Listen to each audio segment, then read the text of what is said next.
अस्सलाम वालेकुम स्टूडेंट्स, क्या हाल चाल है आप सबके। उम्मीद करता हूँ आप सब खैरियत से होंगे। तो स्टूडेंट्स, आज का जो हमारा टॉपिक है वो है फ़्लो चार्ट के हवाले से। फ़्लो चार्ट्स क्या होते हैं इसके बारे में हम पहले भी पढ़ चुके हैं, अगर आपको याद हो तो ये वही टॉपिक है जो हमने पिछली दफ़ा पढ़ा था प्रॉब्लम सॉल्विंग के 4th स्टेप के अंदर, ड्रा फ़्लो चार्ट। वहाँ पे हमने इसके बारे में देखा ये था कि फ़्लो चार्ट हमारे पास पिक्चर्स का काम करते हैं। जो भी हम एल्गोरिथम को डिफ़ाइन करते हैं या लिखते हैं, हम उसको पिक्चर्स की फॉर्म के अंदर आगे रिप्रेजेंट करते हैं। उसका फ़ायदा क्या होता है? उसका फ़ायदा ये होता है कि हमें पता चल जाता है कि हमारे एल्गोरिथम का या हमारे प्रोग्राम का फ़्लो क्या है, किस डायरेक्शन से हमारा प्रोग्राम स्टार्ट होगा, किन प्रोसेस से गुजरेगा, कौन सा डिसीजन उसके अंदर लिए जाएंगे और क्या इनपुट आउटपुट उसके अंदर होगी। इसको समझने के लिए एक और तरीका है, वो ये है कि आप समझें कि फ़्लो चार्ट एक मैप की तरह होता है। आपने घरों के मैप देखे होंगे, जब भी आप एक घर बनाते हैं तो उसका एक मैप पहले बनवाते हैं और उसकी बेस के ऊपर आप घर की कंस्ट्रक्शन जो उनसे वो स्टार्ट करवाते हैं। एल्गोरिथम जो उनसे हमारे पास बिल्डिंग ब्लॉक्स हैं वो सेम लेंगे, लेकिन हमें उसको भी कंप्लीट करने के लिए मैप की ज़रूरत है। तो वो मैप हमें फ़्लो चार्ट की फॉर्म के अंदर नज़र आता है। ठीक है, इसके लिए हम डिफरेंट सिंबल्स हैं इनका इस्तेमाल करते हैं। वो सिंबल्स अभी आपके सामने स्क्रीन पे आ रहे होंगे, जिसमें हमारे पास इनपुट आउटपुट का सिंबल है, प्रोसेस का सिंबल है, ठीक है, इसके बाद डिसीजन मेकिंग का सिंबल है, रिमार्क्स का सिंबल है। इसी तरह डिफरेंट और भी सिंबल्स हैं जिनका हम इस्तेमाल करते हैं एक फ़्लो चार्ट को ड्रा करने के लिए। तो अभी हम इसकी थोड़ी गाइडलाइन के बारे में देखते हैं कि हमारे पास फ़्लो चार्ट जो से हैं किस गाइडलाइन के थ्रू चलते हैं। सबसे पहले जो गाइडलाइन हमारे पास आती है वो ये है कि जब हम फ़्लो चार्ट ड्रा करें तो वो एक लॉजिकल ऑर्डर के अंदर होना चाहिए। इसका मतलब क्या है? इसका मतलब है कि हमारे पास हर स्टेप एक तरतीब के अंदर होना चाहिए। ये नहीं होगा कि प्रोसेस पहले डिफ़ाइन हो रहे हैं और उसकी इनपुट एंड आउटपुट बाद में आ रही है, ऐसे नहीं होगा। ठीक है, प्रोसेस हमेशा किसी ना किसी इनपुट की बेस के ऊपर डिफ़ाइन किया जाता है और उसी को लेकर आगे चला जाता है। तो यहाँ बताने का मकसद ये था कि हमारे पास हर चीज़ फ़्लो चार्ट जब हम बनाएंगे तो एक लॉजिकल ऑर्डर के अंदर मौजूद होनी चाहिए। सेकंड चीज़ जो हमारे पास आती है वो ये है कि हमारे फ़्लो चार्ट के अंदर क्लियरिटी होनी चाहिए, कोई एम्बिगिटी इसमें मौजूद नहीं होनी चाहिए। एम्बिगिटी का मतलब है कि इसमें किसी तरह की कोई भी मुश्किल चीज़ नहीं होनी चाहिए कि अगले को देख कर लगे कि यार ये एक डिफरेंट चीज़ है, इससे ये इसमें नहीं हो सकती थी। ठीक है, हर चीज़ क्लियरली डिफ़ाइन होनी चाहिए।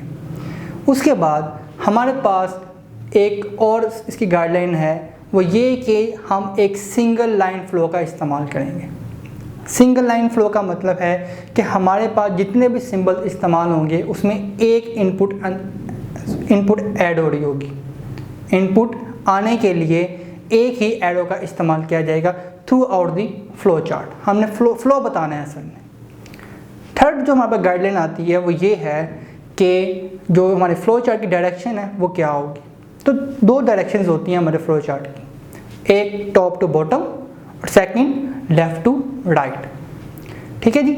इसके बाद जो नेक्स्ट गाइडलाइन है वो ये है कि डिसीजन मेकिंग सिंबल जो है हमारे पास, जो डायमंड की फॉर्म में आपको नज़र आ रहा होगा, उसमें एक इनपुट सिंबल या एक इनपुट फ़्लो लाइन ऐड होनी चाहिए और उसमें से मैक्सिमम 2 लाइंस निकलेंगी आउटपुट के फॉर्म के अंदर। ठीक है, 3 नहीं निकलेंगी, मैक्सिमम 2 निकलेंगी, या 1 होगी या 2 होगी। उसके बाद जो कंजक्शंस के अंदर हमारे पास डिफरेंट सिंबल इस्तेमाल होंगे उसके अंदर फ़्लो लाइन सिंबल एक होनी चाहिए।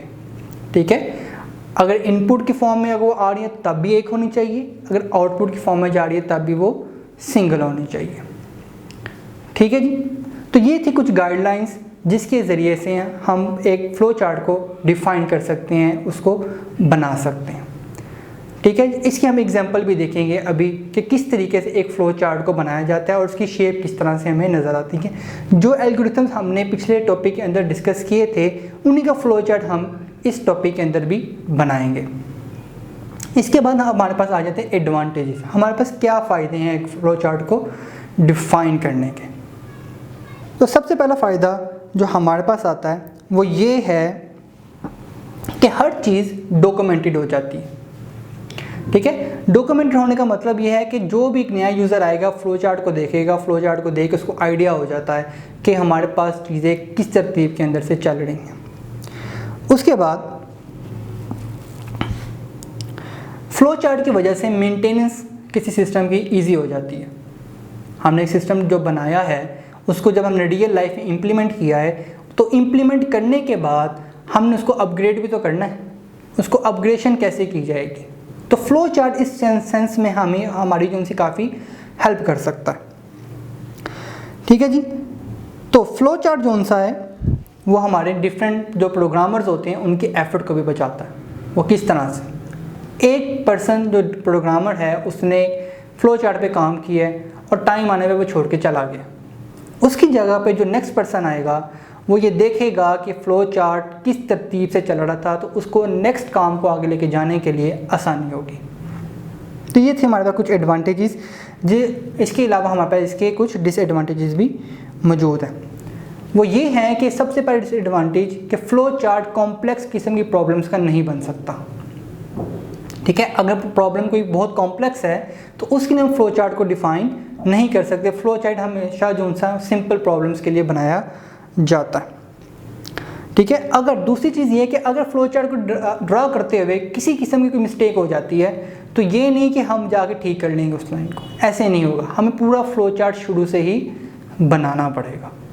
तो ये था हमारे पास एक फ़्लो चार्ट का छोटा सा ओवरव्यू, जिसमें हमने उसके सिंबल्स देखे, हमने उसकी डेफिनेशन देखी, हमने उसके एडवांटेजेस देखे और हमने उसकी लिमिटेशंस भी देखी। अब हम आ जाते हैं अपने फ़्लो चार्ट को ड्रा करने की तरफ कि फ़्लो चार्ट को ड्रा किस तरह किया जाएगा। तो सब आपकी स्क्रीन के ऊपर दो एल्गोरिथम्स चल रहे होंगे, दो फ़्लो चार्ट्स आपके सामने नज़र आ रहे होंगे। ये वही फ़्लो चार्ट्स हैं जिनके एल्गोरिथम हम पिछले टॉपिक के अंदर बना चुके हैं। तो इसमें आप देखें सबसे पहले आपके पास आ रहा है स्टार्ट का सिंबल, ठीक है। उसके बाद हमारे पास आ रहा है प्रोसेस का सिंबल, जिसमें हमने दो वेरिएबल्स लिए थे, सम का और एन का, और उनमें हमने दो वैल्यू स्टोर करवाई थी 0। इसके बाद आपके पास मज़ीद दो सिंबल्स इस्तेमाल हो रहे हैं प्रोसेस के, जिसके अंदर हमने बताया था कि sum is equal to sum plus n and n is equal to n plus 1। ठीक है, इसके बारे में हम बता चुका हूँ कि सम में और एन की वैल्यू को प्लस करने के बाद हम उसको सम में जमा करवाएंगे। ये वही सम होगा जो हमें एट द एंड नज़र आएगा 50 नेचुरल नंबर्स का। ठीक है, और n is equal to n plus 1 ये वो स्टेटमेंट है जो कि n को इंक्रीमेंट करने के लिए इस्तेमाल होती है।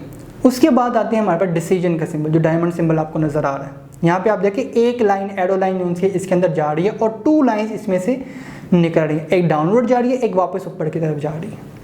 ठीक है, तो डाउनवर्ड वाली लाइन है वो ये बताती है कि हमारी कंडीशन कंप्लीट हो गई है, अब लूप को ख़त्म कर दें और फ्लो हमारा प्रोग्राम कंप्लीट हो गया है और आउटपुट आ जाएगी उसकी। जो लाइन ऊपर की तरफ जा रही है वो शो कर रही है कि लूप रिपीट हो रहा है, कंडीशन अभी सेटिस्फाई नहीं हुई, कंडीशन को सेटिस्फाई होने तक ये लूप बार बार चलेगा, 50 टाइम्स चलेगा। ठीक है जी। इसी तरह हमारे पास जो फैक्टोरियल का जो फ्लो चार्ट है वो आपकी स्क्रीन के ऊपर आ रहा है, उसमें भी यही हो रहा है कि हमारे पास स्टार्ट का सिंबल है और उसके बाद में हमारे पास दो प्रोसेस के सिंबल आ रहे हैं, जिसके अंदर हमने दो वेरिएबल्स लिए हैं, एक फैक्ट के नाम से है और एक एन के नाम से। उसके बाद हमने क्या किया, एक इनपुट आउटपुट सिंबल का इस्तेमाल किया। ठीक है, हमने देखा था ना, हमने कहा था इनपुट एंटर अ नंबर, यहाँ पे हम वो कर रहे हैं, हम यूज़र से इनपुट ले रहे हैं, तो यहाँ पे हमने इनपुट का सिंबल इस्तेमाल किया। उसके बाद अगेन आपका प्रोसेस का सिंबल आ रहा है, जिसमें हमने प्रोसेस किया था कि एक फैक्टोरियल किस तरह से निकलेगा, तो fact is equal to fact into n लिखा, और उसके बाद हमने उस एन वैल्यू को इंक्रीमेंट भी करवाया था, n is equal to n plus लिख के। और उसके बाद एक डिसीजन हमने लिया था, क्या ये जो एन की कंडीशन है वो ट्रू हो रही है जो यूज़र ने बताई थी।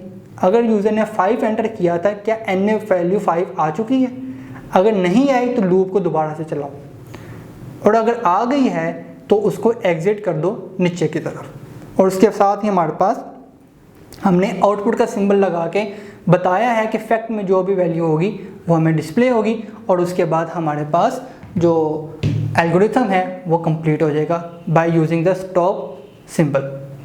ठीक है, ये थे हमारे पास दोनों फ्लो चार्ट्स, जिसमें हमने अपने पिछले एल्गोरिथम्स को दोबारा से भी देखा और हमने ये भी देखा कि फ्लो चार्ट को किस तरह से डिफ़ाइन किया जाता है। होप सो आपको इस चीज़ की समझ लग गई होगी। अगर नहीं लगी तो नीचे आप कमेंट करके पूछ सकते हैं।